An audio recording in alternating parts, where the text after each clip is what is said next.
आज मुरली का सार है। आज बाबा बोल रहे हैं कि सबसे पहले तो निश्चय होना चाहिए बच्चों को, ठीक है। निश्चय कौन पढ़ा रहा है आपको, ठीक है। अगर निश्चय होगा तो फिर सारी चीजें इजी हो जाती हैं।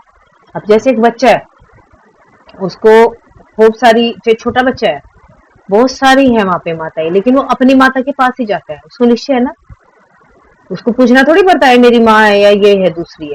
तो ऐसे ही जब हमारा पिता आया है और अगर हमें निश्चय होगा तो तभी तो हमें सब कुछ मिलेगा। अब सपोज करो आप डॉक्टर के पास गए हो, कोई आपको बीमारी है, अगर आपको पता है वो डॉक्टर है, वो आपका इलाज कर देगा, तो आप ठीक हो जाओगे, आप ठीक हो जाओगे। लेकिन अगर आपको लग रहा है वो डॉक्टर ही नहीं है, मेरा इलाज ही नहीं कर सकता, वो चाहे कितना भी बड़ा डॉक्टर हो, वो आपको कुछ भी दवाई दे, आपको कोई फायदा नहीं होगा।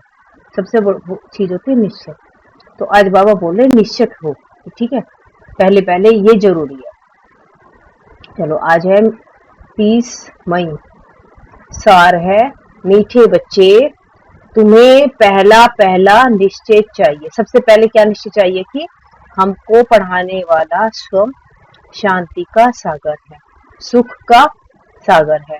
कोई मनुष्य किसी को बाप है, सुख का सागर बाप है। हाँ, कोई मनुष्य किसी को सुख शांति नहीं दे सकता। मनुष्य को क्या देते हैं? आराम दे सकते हैं, साधन दे सकते हैं, ठीक है। गाड़ी, घर, ठीक है, कपड़े, क्या है ये? साधन है। लेकिन ये शांति नहीं है, सुख नहीं है, ठीक है। अगर कपड़ों से सुखी होता ना, तो जो मॉल में बैठे हैं ना लोग, इतने कपड़ों के बीच में बहुत खुश होते ना। तो सुख और शांति नहीं है, ठीक है। सुख शांति सिर्फ एक सुख शांति के सागर से मिल सकती है। प्रश्न है, सबसे ऊंची मंजिल कौन सी है? सबसे ऊंची मंजिल, उस मंजिल को पाने का पुरुषार्थ क्या है? उत्तर है, एक बाप की याद पक्की हो जाए, बुद्धि कोई और तरफ न जाए, यह है ऊंची मंजिल है। अभी बुद्धि जाती है ना, यानी कि मंजिल दूर है। ऊंची मंजिल होगी जब हमारी बुद्धि सिर्फ एक बाप में टिक जाएगी, इधर उधर नहीं जाएगी। इसके लिए आत्म अभिमानी बनने का पुरुषार्थ करना पड़ेगा। बुद्धि क्यों जा रही है?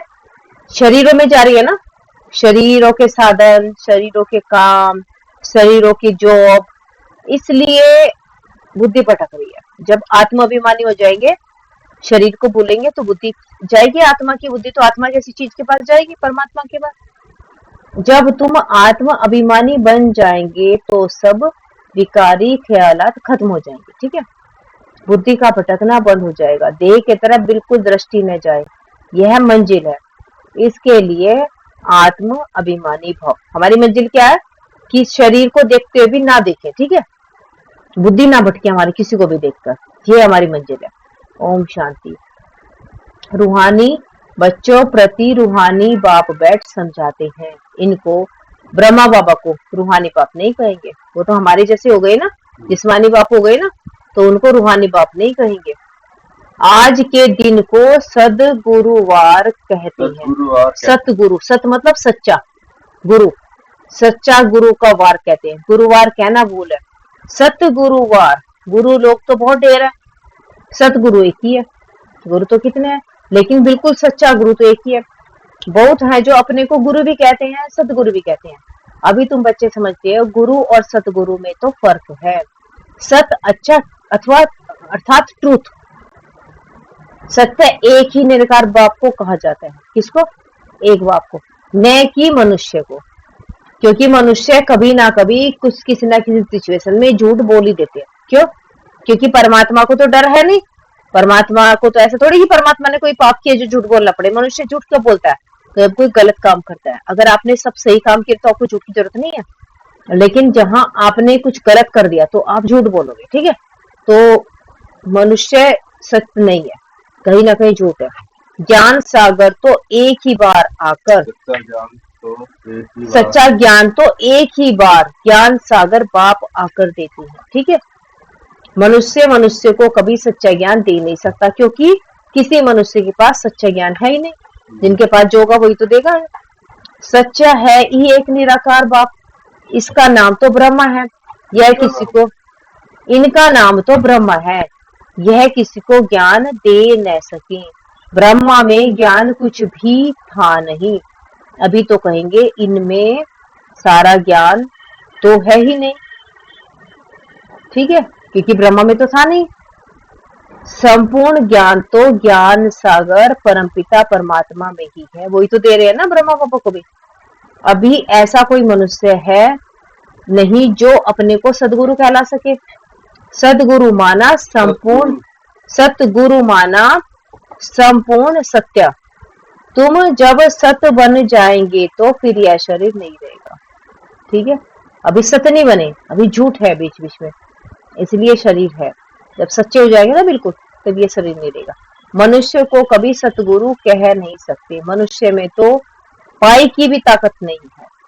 पाई मतलब सबसे छोटी मुद्रा, जैसे अभी एक रुपया सबसे छोटा हो गया, तो तब जब बाबा ने मुरली चलाई थी तब पाई होती थी, पाई पैसा। ठीक है, पाई पैसा सबसे छोटी करेंसी होती थी। ठीक है, यह खुद कहते हैं मैं भी तुम्हारे जैसा मनुष्य हूँ। कौन बोल रहे हैं?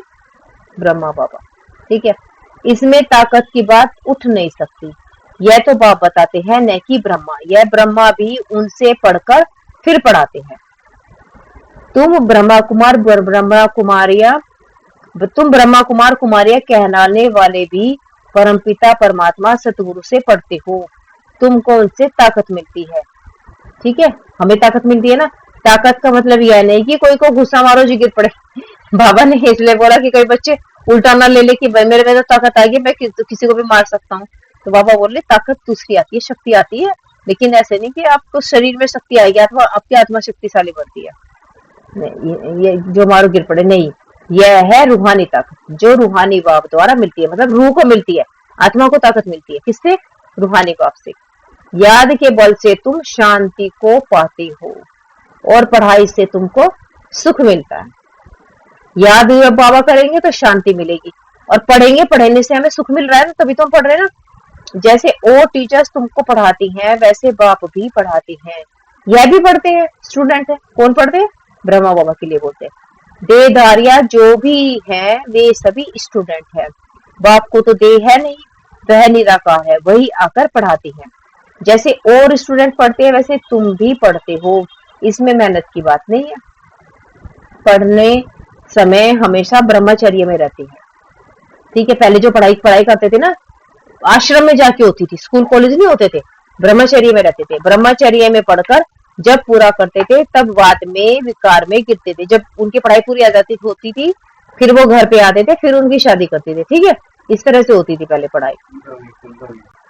पहले की पढ़ाई गुरुकुल में होती थी जिसमें गुरु और शिष्य रहते थे। ठीक है, तो जब तक रहेंगे गुरु के पास ब्रह्मचर्य में रहेंगे, फिर जब वो ब्रह्मचर्य में पूरी करके पढ़ाई करके आते थे फिर उनका गृहस्थ आश्रम शुरू होता था। ठीक है, गृहस्थ आश्रम के फिर बाद उनका तब होता था वानप्रस्थ आश्रम। कुछ साल वो अपनी लाइफ को 4 हिस्सों में डिवाइड करते थे कि सपोज करो हमारा 100 साल का जीवन है, 25 साल हमने ब्रह्मचर्य को दिए, फिर 25 साल हमने गृहस्थ को दिए, फिर बाकी के 25 साल हमने वानप्रस्थ को दिए। ठीक है, ऐसे करके वो अपने लाइफ को इस तरह से जीते थे। डिवाइड कर सकते हैं ना 4 हिस्से में, 70 के हिसाब से एवरेज एज, तो ऐसे करते थे वो कि शायद हमारी इतनी एज तो रहेगी, तब बीमारी इतनी नहीं होती थी। जब ये मतलब बाबा जब का बता रहे। मनुष्य जैसे ही देखने में आते हैं, कहेंगे यह फलाना आदमी है, यह LLB है, यह फलाना ऑफिसर है। पढ़ाई पर टाइटल मिल जाता है, जो पढ़ता है ना, पढ़ाई के बाद ही तो टाइटल मिलता है। जिसने LLB करी तो LLB ओपन जाएगा एडवोकेट। ठीक है, शक्ल तो वही है। उस जिस्मानी पढ़ाई को तो तुम जानते हो। साधु संत आदि जो शास्त्र पढ़ते पढ़ाते हैं उसमें कोई बड़ाई नहीं है, उसमें कोई को शांति मिल नहीं सकती। खुद भी शांति के लिए धक्के खाते हैं, साधु संत भी धक्के खाते हैं शांति के लिए। चले जाएंगे जंगल में, जंगल में अगर शांति होती तो फिर वापस क्यों लौटते? चले तो गए जंगल में, रह भी लिए, लेकिन शांति जब नहीं मिली फिर वापस घरों में आ गए। मुक्ति को तो कोई पाता नहीं। जो भी अच्छे अच्छे नामी ग्रामी राम कृष्ण परमहंस आदि होकर गए हैं वह भी सब पुनर्जन्म लेते लेते नीचे ही आए हैं। मुक्ति जीवन मुक्ति का कोई को पता नहीं, तमो प्रधान बनना ही है। देखने में तो कुछ भी नहीं आता। कहे से कोई से पूछो तुमको गुरु से क्या मिला तो कहेंगे शांति मिलती है, परंतु मिलता कुछ भी नहीं, शांति का अर्थ ही नहीं जानते। अभी तुम बच्चे समझते हो बाबा ज्ञान का सागर है और कोई साधु संत गुरु आदि शांति का सागर हो न सकी। मनुष्य किसको सच्ची शांति दे नहीं सकते। तुम बच्चों को पहले पहले तो निश्चय करना है, शांति का सागर एक बाप है जो हमको पढ़ाते हैं। सृष्टि का चक्र कैसे फिरता है वह भी बाप ने समझाया है, पता है ना आपको। मनुष्य को कभी सुख शांति दे नहीं सकते। थोड़ी देर के लिए सुख देते हैं, उसके बाद जब तक वो सुखी हैं तो वो आपको थोड़ी सी सुख की बातें कर सकते हैं। जैसे ही उनको कोई कष्ट हुआ फिर वो सबको कष्ट देना शुरू कर देते हैं, ठीक है। तो ऐसे कोई मनुष्य किसी को सुख भी नहीं दे सकता और शांति भी नहीं दे सकता। यह ब्रह्मा जिनका रथ है उनका रथ है, तुम्हारे जैसा स्टूडेंट ही है। यह भी ग्रस्त व्यवहार में रहने वाला था, सिर्फ बाप को अपना रथ लोन पर दिया है, सो भी वानप्रस्थ अवस्था में। 60 के बाद दिया था ना, तो वानप्रस्थ अवस्था में तुमको समझाने वाला एक बाप है। वह बाप कहते हैं सबको निर्विकारी बनना है। जो खुद नहीं बन सकते तो फिर अनेक प्रकार की बातें करेंगे, गालियां भी देंगे। बाबा ऐसे बच्चों के लिए बता रहे हैं कि जो खुद निर्विकारी नहीं बन सकते तो वो बाकियों को क्या कहेंगे, ऐसे ही बोल रहे हैं, ऐसे थोड़ी हो सकता है, ऐसे कैसे दुनिया चलेगी, कैसे। तो ना वो अनेक प्रकार की बातें भी करेंगे और गालियां भी देंगे। समझते हैं हमारा जन्म जन्मांतर का भोजन जो बाप का वर्षा मिला हुआ है वह छुड़ाते हैं। ये समझ में आया। समझते हैं हमारा जन्म जन्मांतर का भोजन जो बाप का वर्षा मिला है वह छुड़ाते हैं। बाप से क्या मिलता है। अभी सपोज करो आप हमारे बच्चे हो, हम भी किसी के बच्चे हैं। हमें क्या वर्षा मिला था, हमें विकारों का वर्षा मिला था अपने माता पिता से। उन्होंने बड़ा किया, पढ़ाया लिखा और फिर हमें भी विकारों में डाल दिया, क्योंकि उनको भी ऐसे डाला। तो लौकिक माता पिता अपने बच्चों को क्या दे रहे हैं, विकारों का वर्षा। समझ में आया। तो अगर किसी को मना करोगे तो उनको लगता है कि हमारा वर्षा छुड़ा रहे जी, ये तो हमें हमारे पीढ़ी दर पीढ़ी से चला हुआ आ रहा है, ठीक है।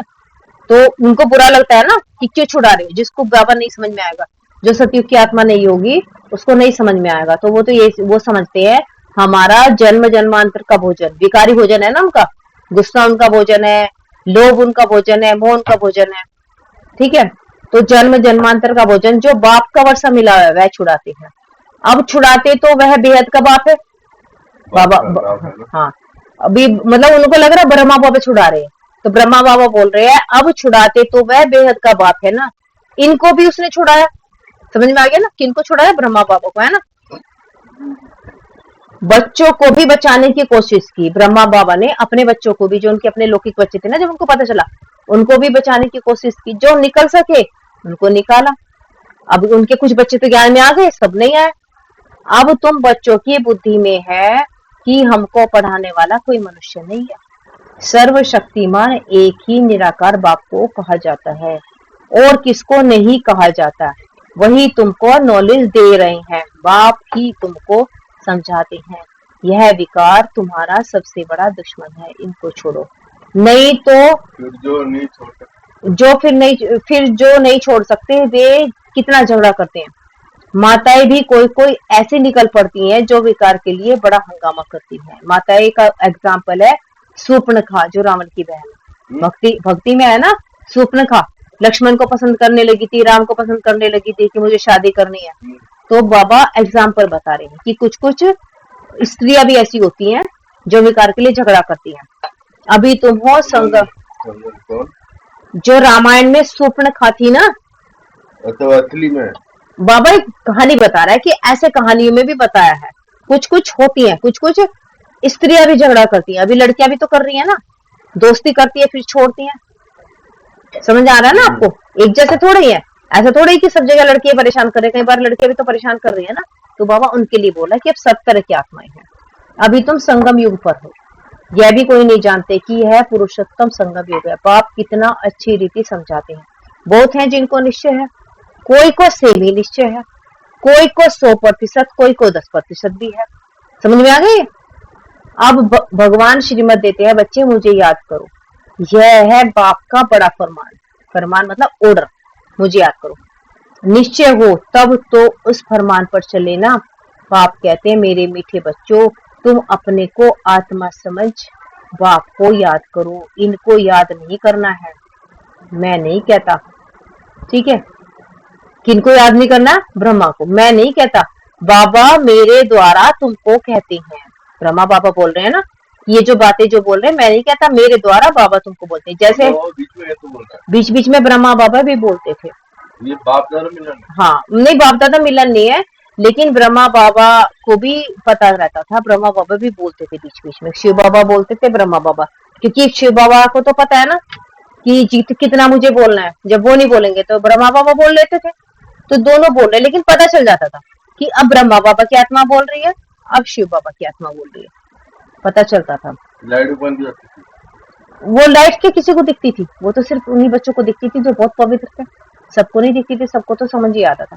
जैसे तुम बच्चे पढ़ते हो तो यह भी पढ़ता है, यह भी स्टूडेंट है, पढ़ाने वाला एक टीचर है, वह सब मनुष्य पढ़ाते हैं, यहाँ तुमको ईश्वर पढ़ाते हैं, तुम आत्माएं पढ़ती हो, तुम्हारी आत्मा फिर पढ़ाती है, पहले हम आत्माएं पढ़ती हैं और फिर हम आत्माएं पढ़ाती भी है ना।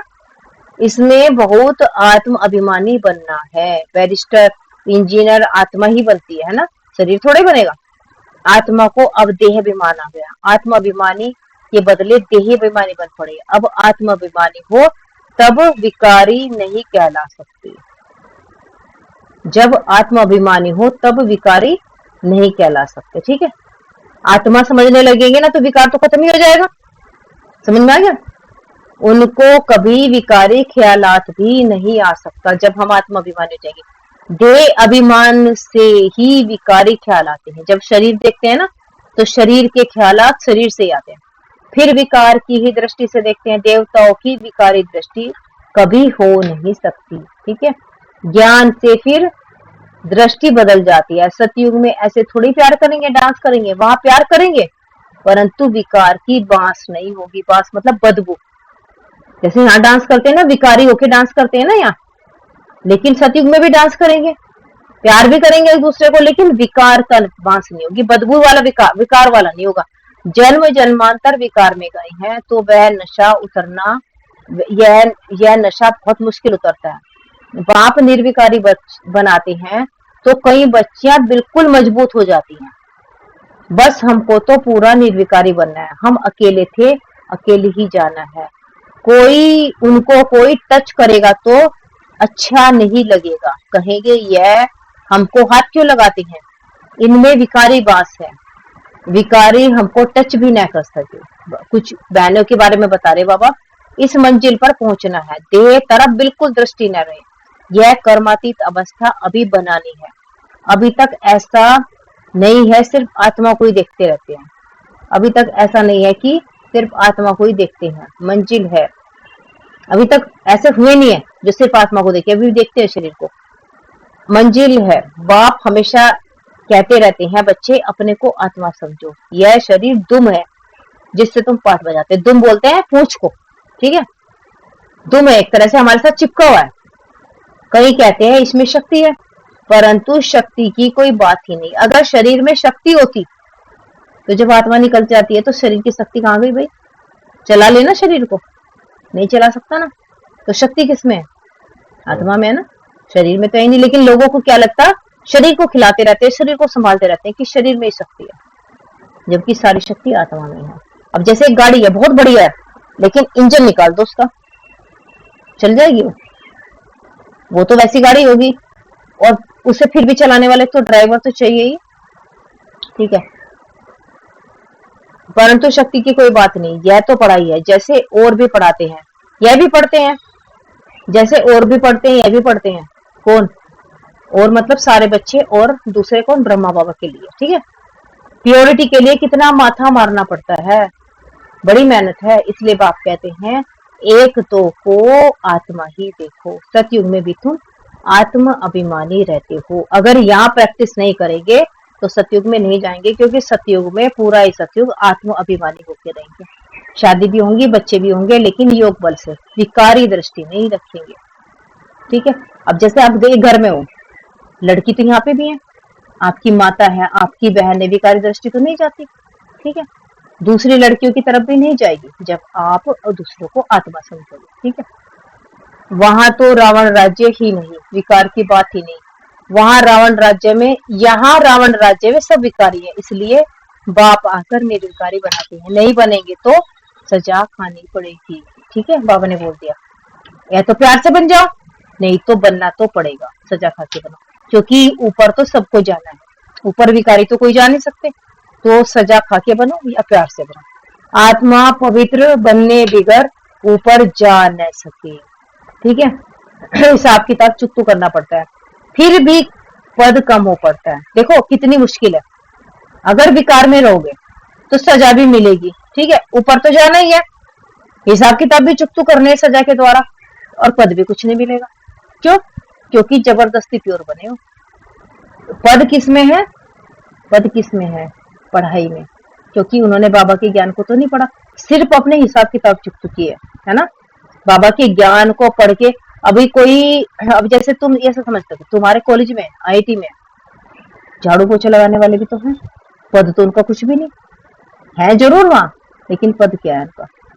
तो ऐसे पढ़ाई भी जरूर पढ़नी है। तो ये पद मतलब वो सतयुग में आ ही नहीं सकते हैं। वो तो सतयुग में आएंगे, ये तो मैं जस्ट एग्जांपल दे रही हूँ कि कुछ लोग वहां हैं, ये तो चलो यहाँ की दुनिया, यहाँ तो आ भी गए झाड़ू पोछा करने के लिए, वहां तो झाड़ू पोछे के लिए भी विकार वालों को नहीं जगह मिलेगी, क्या हम झाड़ू पोछा करने के लिए भी चले जाओ, ठीक है, क्योंकि सतयुग है वहां विकार इंसान तो जा नहीं सकता।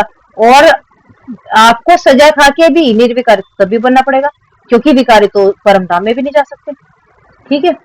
तो जब हमें पता ही है कि विकारों को खत्म करना ही है, तो पद ही ले, अच्छे से पढ़े, इज्जत से पास हो, बाबा के साथ जाए। सजा खा के विकारी कैसे कम होता है? मतलब विकार मतलब क्या कहता है, मेन अपने जो वो है हमारे जो कार्मिक अकाउंट है उसे पूरा करना है। अभी जैसे कोई विकारी मनुष्य है और वो विकार अपने नहीं छोड़ रहा है, उसको बाबा कुछ ना कुछ ऐसे बीमारियां कर देगा, वो चाह के भी विकार में नहीं जा सकता, वो बिस्तर पे पड़ जाएगा, उसकी हड्डी वगैरह कुछ हो जाएगा, मतलब वो उसमें पड़ा रहेगा सालों साल। तो आपने मन से तो नहीं छोड़े, लेकिन आप तन से भी कुछ नहीं कर सकते हो, आपको हिसाब किताब तो चुप तो करना है, ऐसे करना पड़ेगा, लेटे लेटे करना पड़ेगा, क्या कर सकते, दुखी होते रहोगे, फिर पद भी कम हो पड़ता है। यह राजधानी स्थापन हो रही, बच्चे जानते हैं, स्वर्ग में एक आदि सनातन देवी देवताओं का राज्य था, पहले पहले जो जरूर एक राजा रानी होंगे, फिर डिनास्टी होगी, प्रजा ढेर बनती है, उसमें अवस्था में फर्क पड़ेगा, प्रजा तो राजा रानी कम होंगे क्योंकि कम पड़ेंगे, और जो प्रजा है वो ढेर बनेगी, अवस्था होगी ना, तो प्रजा तो बहुत होगी, अवस्था में फर्क पड़ेगा। जिनको 54 राजा होंगे ना, 54 राजा, 54 रानी, 108 है सर, 108 पूरे के पूरे होंगे राजा और 108 रानी है, 108 रानी शायद, पता नहीं, वो डीप में बात पर 108 आत्मा है, तो कपल तो 54 है शायद। जिनको पूरा निश्चय नहीं, वह पूरा पढ़ भी न सकी, पवित्र बन न सकी, आधा कल्प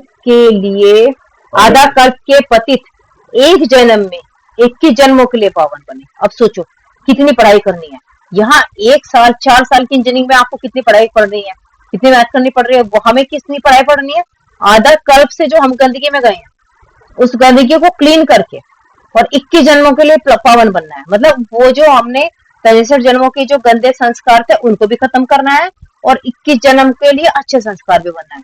तो टाइम है हमारे पास, पढ़ाई हमें कितनी करनी है। यह मासी का घर है क्या, बाबा बोल रहे हैं, 21 जन्मों के लिए पावन बने, मासी का घर है क्या। मुख्य है ही काम की बात, क्रोध आदि का इतना नहीं है, कहाँ बुद्धि जाती है तो जरूर बाप को याद नहीं करते हैं। अगर बुद्धि जा रही है, अगर आपको बाप याद आएंगे तो आपको क्रोध नहीं आएगा, आपको रहम आएगा दूसरे आत्मा पे, क्योंकि सामने वाले को आत्मा समझेंगे। आपको क्रोध तब आता है जब आप शरीर देखते हो, अगर आप आत्मा देखोगे, सोचोगे मेरे पिता का ही बच्चा है, मैं भी आत्मा हूँ, ये भी आत्मा है, तो आपको क्रोध क्यों आएगा। क्रोध आने का कारण है शरीर देखना। बाप की याद पक्की हो जाएगी तो फिर औरों की तरफ बुद्धि नहीं जाएगी।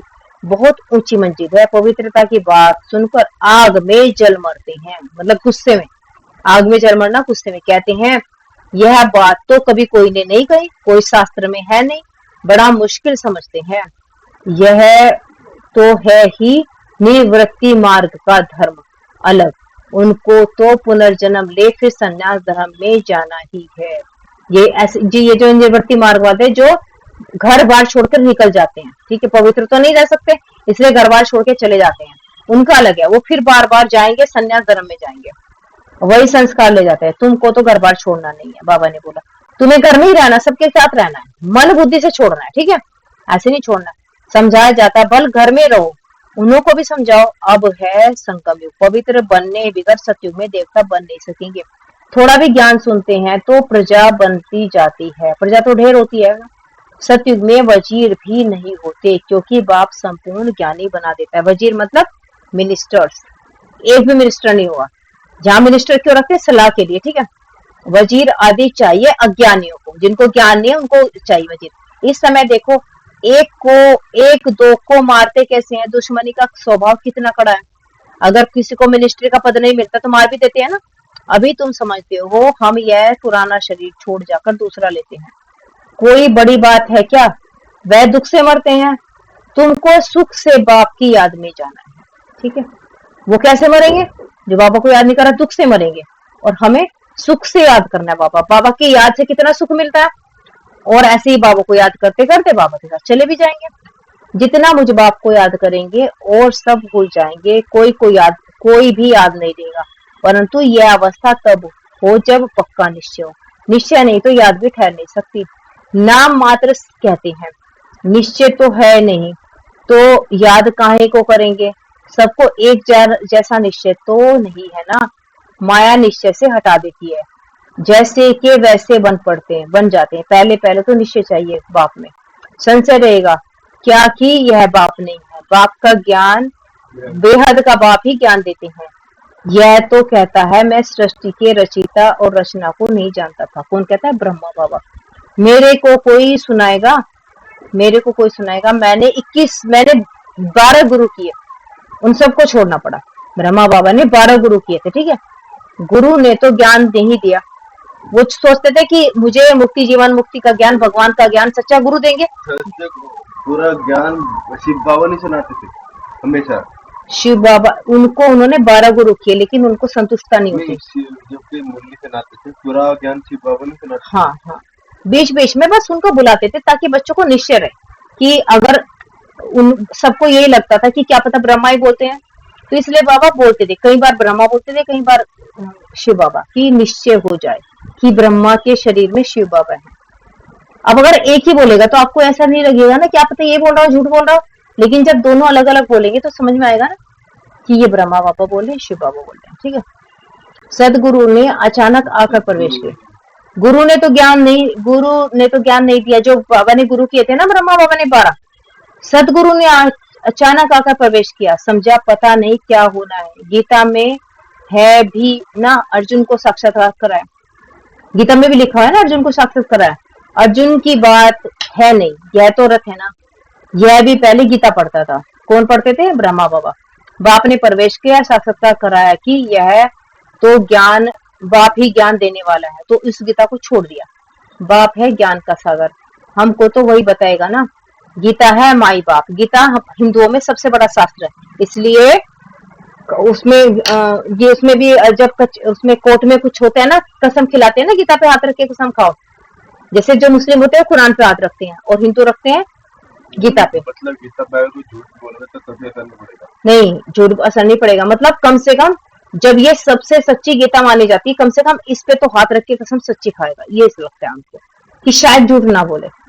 और कैसे होगा? झूठ तो इंसान ही जानता है ना कि वो झूठ बोल रहा है, सच बोल रहा है, ठीक है। वह बाप ही है जिसको तमेव माता पिता कहते हैं। वह रचना रचते, अडोप्ट करते हैं ना। यह ब्रह्मा भी तुम्हारे जैसा है। बाप कहते हैं इनकी भी जब वानप्रस्थ अवस्था होती है तब मैं प्रवेश करता हूँ, ठीक है। कुमारियां तो हैं ही पवित्र, उनके लिए तो सहज है। शादी के बाद कितने संबंध बढ़ जाते हैं, बाबा बोल रहे हैं। इसलिए देही अभिमानी बनने में मेहनत लगती है। वास्तव में आत्मा शरीर से अलग है, परंतु आधा कल्प देह अभिमान में रहे। बाप आकर अंतिम जन्म में देह अभिमानी बनाते हैं। बाबा बोल रहे हैं कि वास्तव में तो आत्मा और शरीर दोनों अलग अलग है, लेकिन इतने जन्मों से, 63 जन्मों से जो हम शरीर और आत्मा चिपक के एक दूसरे के साथ रहे, तो हमें बहुत मुश्किल लगता है। हम समझ ही नहीं पाते कि हम अलग है, आत्मा अलग है, ठीक है। तो अब बाप आकर अंतिम जन्म में देह अभिमानित बनाते हैं, तो मुश्किल भासता है, मतलब बहुत मुश्किल अंदर भावना बैठती है कि हम आत्मा है। पुरुषार्थ करते करते फिर कितने पास होते हैं, 8 रत्न निकलते हैं। इतने थोड़े पास होता है। हाँ, पास भी थोड़े होते हैं। रत्न जो सबसे मूल्यवान वो 8 निकलते हैं। अपने से पूछो, हमारे 8 मूल्यवान कौन? दादियां, अष्टरत्न दादियों को बोलते हैं, 8 दादियां, 8 रत्न निकलते हैं। अपने से पूछो हमारी लाइन क्लियर है? एक बाप के सिवाय और कुछ भी याद नहीं आता। यह अवस्था पिछाड़ी में होगी। 8 रत्न कौन है?